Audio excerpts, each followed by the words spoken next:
Don't do like that. Ooh, Max, do me next. Go on tonight's Kurt's Blurbs Cape Fear Edition. What up, lunatics? Kurt Money here to talk about episode 3 of the Cape Fear TV show. It's still fun, I think, but tonight I feel that the gripes might outweigh it all. Let the blurbs begin. Blurb number 1, egg on my face. First off, I want to give props to this show. No way in hell did I ever think that Angel X would be who the son thinks he's talking to. If it wasn't going to be Max Cady, it was going to be Max Cady. Hell, it could be even Ethan Embry at this point. Welcome, Mr. Embry, to the show. We were invited. But no, it's actually a possibly age-appropriate female. My name is you. Now, after Amy Adams goes to the restaurant, Big Dog's Amber here at the table, Amber switches gears and is now going to focus on the daughter. So it's clear she has ulterior motives for all of this. Okay, it's not like she was really in love with the son, but I don't think we can technically call this a catfish anymore. Not so filthy casual after all, huh? Which is going to bum the hell out of Amy Adams. I think it's Max Cady. He is catfishing Zach. But this creates a new problem. Blurb number 2. So what is Max Cady doing? I know Max Cady's a bad guy. He at the very least talked a lady into checking out over the phone, okay? That he's guilty of. But he's not catfishing the son. So he might be buying a house next door? I guess if the check clears from all the awesome lawyering that Amy Adams does for him. Max Cady? He's a true crime celebrity. But like, what's he up to right now to bug him? Tasty. Oh, also Max Cady squeezed this guy's balls. Thank you for your generosity, sir. You got it. Yeah. Good. This is the kind of thing you can only get away with on a TV show. If this was in real life, everybody would go like, why is his hand under the desk? And why does his face look like this?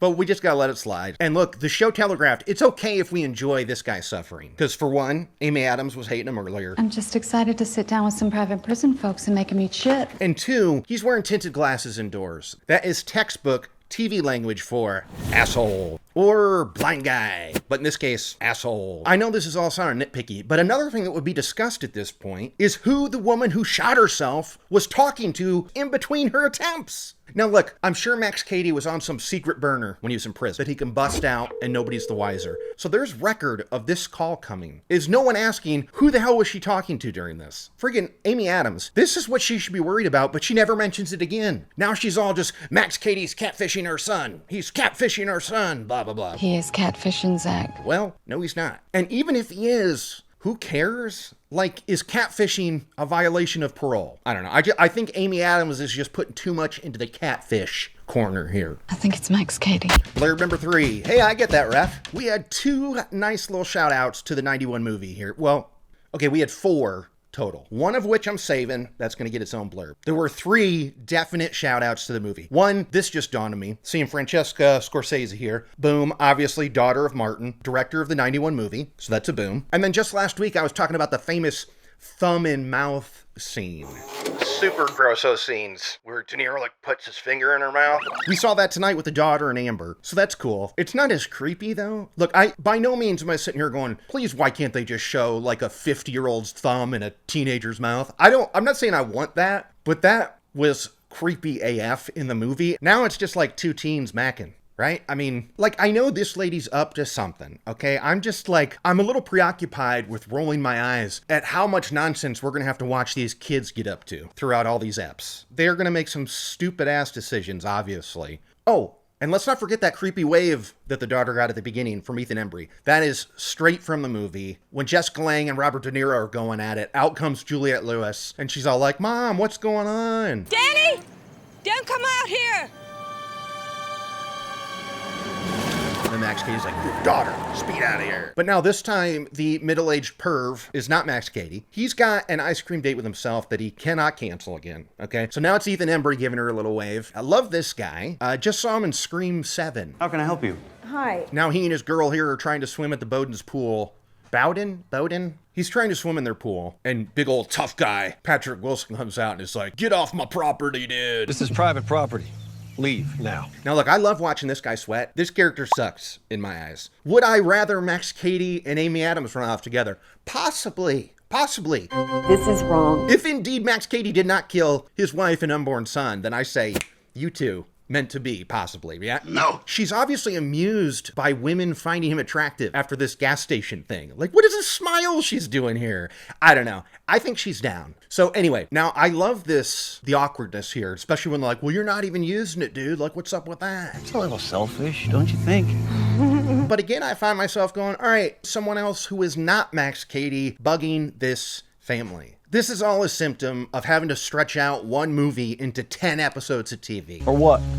Or I'm gonna take you apart. The reason why I want to go to Cape Fear Land is to watch Max Cady terrorize the hell out of this family. Now, it's like, in order for us to see that happen, we got to watch 9 episodes of other people bugging them. I feel like we're not going to get what we want out of Cape Fear until the final ep when they're all on what is apparently Max Cady's boat. We see it in the background. I mean, that's obviously the boat from the end of the movie, so we'll probably end up here in episode 10. Good, honey. Blurb number 4, boom, nailed it. Man, oh man, was I so glad Future Kurt popped in last week to change my guess to Juliette Lewis. This was probably my favorite part of the episode tonight. You know, the part when I was super right and stuff? I heard you got out. This was Juliette Lewis underneath the mask. And she even has a little scar here. Was that Max Cady biting her or something? Whoever she is to Max Cady, he's clearly afraid of her. So I'm curious to see where that goes. But what I know for sure is how hilarious it is to imagine that right before this scene, Juliette Lewis like lugged in this TV DVD combo player.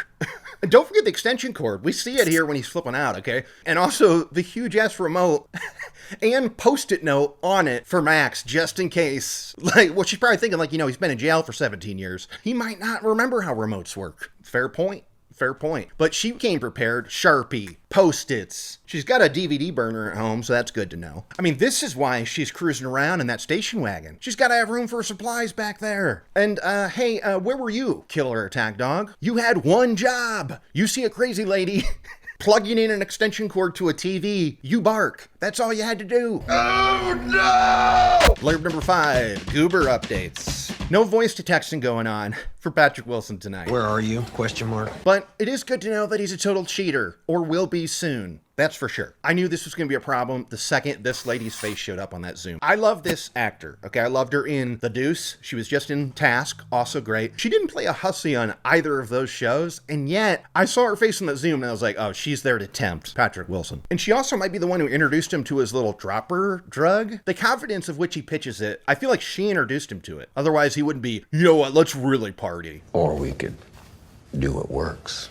You know, let's ignore that my kids are here, and one of them's watching us right now. Also, is there any reason at all this character has to be this ripped, and we gotta give him a scene of him like pumping iron and stuff? Show us Max Cady doing that, I get it. He's got a lot of stuff to stew about. I can imagine the years he spent lifting weights and going, oh, I hate that friggin' family. It would make sense for him to get lost in his pumps, but the dad? Why the dad, though? So he can work out why his kids hate him so much? Or how to text without saying the words first? I mean, he could be doing a lot of things in there. I'm just not really interested in any of them. Blurb number 6. More of this, please. I want to go out on a high note, though, and I gotta tell you, I love this whole ice cream stroll. First off, I love the idea that Max Cady's getting all dressed up for just a lazy stroll with a cold treat. Okay? If there's one thing Max Cady has learned since get out of prison, it's the necessity of treating yourself. And then I love how this crazy lady just like, boom, appears out of the bushes. Nothing like ice cream on a hot day. Like, how long was she camped out there waiting for him to get his ice cream cone and stuff? This is such great casting for like a killer fangirl. This lady nails it. And you know, usually with these types, they're falling in love with a killer and they're trying to convince themselves, oh, they didn't do it, they're innocent. But I feel like this lady's down to clown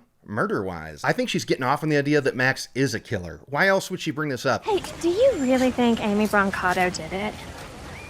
Why would she wait all these years to confess?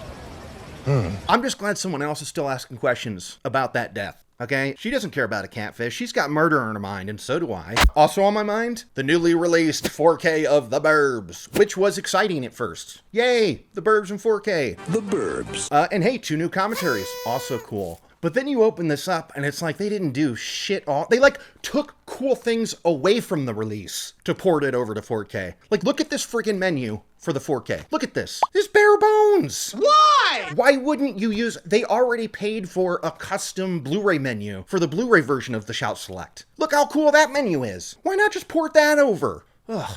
Anyway, a few disappointments along the way, but the fact remains that to BitBoat, okay? To BitBoat.